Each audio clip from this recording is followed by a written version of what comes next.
Honorable member Sri Hanuman Beniwal. हाँ नहीं अच्छा बोलूँगा। सभापति महोदय, सबसे पहले तो सदन में आज वित्त विधेयक पर जो चर्चा हो रही है उसमें मुझे बोलने का आपने अवसर दिया। आप तो एक एक घंटा बोलते हो, 2-5 मिनट का नंबर आता है ना।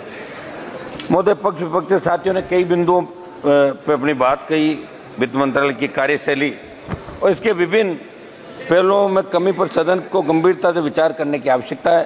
सभापति महोदय, इसलिए भी महत्वपूर्ण ये बात क्योंकि वित्त मंत्रालय देश की आर्थिक नीतियों और योजनाओं का संचालन करता है और इसकी कार्य कुशलता का सीधा प्रभाव देश की आर्थिक स्थिति पर पड़ता है। सभापति महोदय, वित्त मंत्री जी ने इस बजट के अंदर कहा कि नए टैक्स रिजीम के तहत अब 7 लाख रुपए तक की इनकम पर कोई टैक्स नहीं लगेगा, यानी कि टैक्स रिबेट को बढ़ा दिया। इससे पहले 5 लाख रुपए तक मिलती थी, अब 7 लाख तो कर दिया, लेकिन वो इनकम यदि 7 लाख से 1 रुपया भी अधिक है तो कितना टैक्स देना पड़ेगा, और कैपिटल गेन इनकम में 7 लाख तक वाले को भी टैक्स देना पड़ेगा। ऐसे में आप स्पष्ट करें क्या कि सच्चाई क्या है, क्या आप केवल गुमराह करें। मेरी मांग है कि 7 लाख से बढ़ा के इसको 10 लाख किया जाए। सब महंगाई की मार आज पूरा देश झेल रहा है, आम आदमी झेल रहा है। जिस तरह बच्चों को पढ़ाना, घर चलाना, घर के बड़े बुजुर्गों की दवा इलाज के लिए बचाना नामुमकिन है। मेरी मांग है कि पेट्रोल, डीजल और घरेलू गैस की कीमतों को जनहित में तत्काल कम किया जाए ताकि महंगाई भी कम और महंगाई कम करने के अन्य ठोस उपाय किए जाए। ओपीएस की बहुत पुरानी मांग है इस देश की। मैं मांग करता हूं देश में केंद्रीय कार्मिक पैरामिलिट्री के जवान लगातार ओल्ड पेंशन स्कीम को फिर से लागू करने की मांग कर रहे हैं। मेरी मांग है ओपीएस पुनः लागू की जाए। जीएसटी, ट्रैक्टर सहित अन्य कृषि उपकरणों को जीएसटी मुक्त किया जाए। एमएसपी पर कानून बनाते हुए किसान की पूर्ण उपज एमएसपी खरीदने का प्रावधान, जब किसान आंदोलन चला आपकी सरकार ने आश्वस्त किया था कि अब की बार हम एमएसपी पर खरीद का कानून बनाएंगे और ये निश्चित रूप से आपको बनाना चाहिए। हमने इसलिए एनडीए छोड़ी जब किसानों का आंदोलन, पहले हम उधर ही बैठते थे।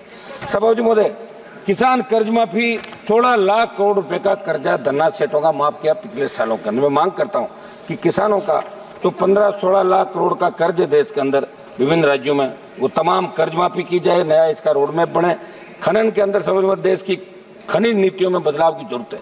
मेरे संसदीय क्षेत्र प्रदेश के अंदर लाइमस्टोन प्रचुर मात्रा के अंदर है। किसानों को उनकी खातेदारी में खनन के लिए छोटे पट्टे दिए जाए और बजरी के लिए भी खातेदारी भूमि में भूमि मालिक को ही छोटे पट्टे देने का प्रावधान बनाया जाए ताकि माइनिंग माफिया ऊपर लगाम लग सके।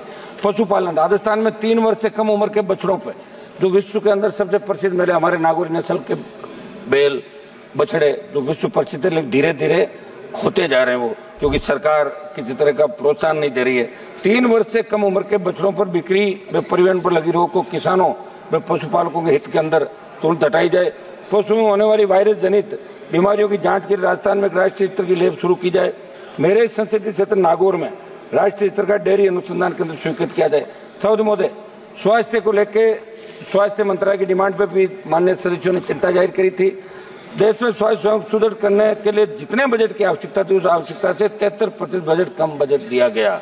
मेरी मांग है इसे बढ़ाते हुए देश में सरकारी और निजी अस्पतालों में इलाज की समान दरों को लागू करने, निजी अस्पतालों की लूट पर लगाम लगाने, सरकार के स्तर से प्रत्येक देशवासी को कम से कम 25 लाख का स्वास्थ्य मुफ्त में कराया जाए। प्रधानमंत्री आयुष्मान जो योजना 5 लाख से बढ़ा 25 की जाए। जोधपुर स्थित एम्स में विभिन्न प्रशासनिक पदों पर चयनित लोगों को बिना किसी प्रशासनिक अनुभव के डेपुटेशन पर लगा रखा है।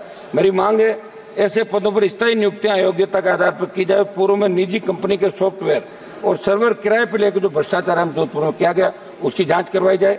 नागौर में बन रही सरकारी मेडिकल कॉलेज को शीघ्रता से यूजी को प्रारंभ करने के लिए एनएमसी से मान्यता दिलाई जाए। सभापति महोदय, बिहार और आंध्रा को विशेष पैकेज दिया, उसका हमने स्वागत किया। मैं मांग करता हूँ राजस्थान की विपरीत भौगोलिक परिस्थितियों को देखते हुए विशेष आर्थिक पैकेज राजस्थान को दिया जाए। रेलवे के अंदर बीकानेर से नागौर होते हुए दिल्ली जाने वाली हमारी सराय रोहिला एक्सप्रेस ट्रेन का संचालन नियमित करते हैं तो इसका नाम गोरक्षक वीर तेजाजी महाराज के नाम से किया जाए। कुचामन, नामा, मूंडवा तक खजवाड़ा में देशवाल के छोटी खाटू आदि जनता की मांग ट्रेनों का ठहराव स्वीकृत किया जाए। फलोदी नागौर तक नई रेल लाइन के सर्वे को जाहिल होते हुए डीडवा कुचामन तक बढ़ाया जाए। नोखा, बिदासर, लाडनू, सुजानगढ़ रेलवे लाइन के सर्वे पर कार्य किया जाए। सभापति महोदय, नागौर में केंद्रीय शुष्क कृषि विश्वविद्यालय जो बजट 2014-15 के अंदर घोषणा करी थी, तत्कालीन वित्त मंत्री जी ने राजस्थान में केंद्रीय कृषि विश्वविद्यालय की स्थापना करने की बात कही, लेकिन तत्कालीन राजस्थान सरकार की कमी के कारण वो बजट घोषणा क्रियान्वयन नहीं हो पाई। मेरी मांग है कि संसदीय क्षेत्र नागौर में केंद्रीय शुष्क कृषि विद्यालय स्वीकृत किया जाए, किसान सम्मान निधि की तर्ज पे पशुपालक सम्मान निधि की जाए। देश में राष्ट्रीय राजमार्ग पर 983 टोल नाके, जिसमें सर्वाधिक मेरे राजस्थान में 142 टोल बूथ है, लेकिन टोल लेने के बावजूद सड़कों की बदहाल स्थिति है। जयपुर अजमेर के मध्य 4 से 5 घंटे लगते हैं। मेरी मांग है कि प्रदेश और देश को टोल मुक्त किया जाए। कुछ प्रमुख मांगे सभापति जी मैं रख देता हूँ। मेरे संसद से नागौर के खीमसर पर्वत डीडवाना नागौर जिले के मेड़ता में नए केंद्रीय विद्यालय जो स्वीकृत है, लंबित प्रस्ताव है, इनको जल्दी चालू कराया जाए। क्षेत्र के ही मकराना, जाहिल, लाड मुख्य और नए केंद्रीय विद्यालयों के स्वीकृत प्रस्ताव केवी सेंटर के माध्यम से मंगवाए जाए। नागौर लोकसभा क्षेत्र में नागौर और डीडवाना कुचामन 2 जिले। वर्तमान में कुचामन में नवोदय विद्यालय, परंतु नागौर में नवोदय स्कूल नहीं है। मेरी मांग है कि नागौर में नवोदय स्कूल खोला जाए। एक मिनट समाप्त कर रहा हूँ सर। डीडवाना अलग जिला बन गया तो वहाँ मेडिकल कॉलेज की स्थापना की जाए। मेरे संसदीय क्षेत्र राजस्थान की तमाम सरकारी स्कूल, जर्जर स्कूली भवनों के साथ नए भवन बनाए, स्कूल में मरम्मतियों के कमरों की व्यवस्था। सभापति महोदय एक मांग में करूंगा, एक मिनट लास्ट समाप्त कर रहा हूँ साहब। लास्ट मेरा निवेदन 30 सेकंड मेरा निवेदन है कि आज सबने चिंता जाहिर की, पूरा देश आज देख रहा है, 140 करोड़ देशवासी।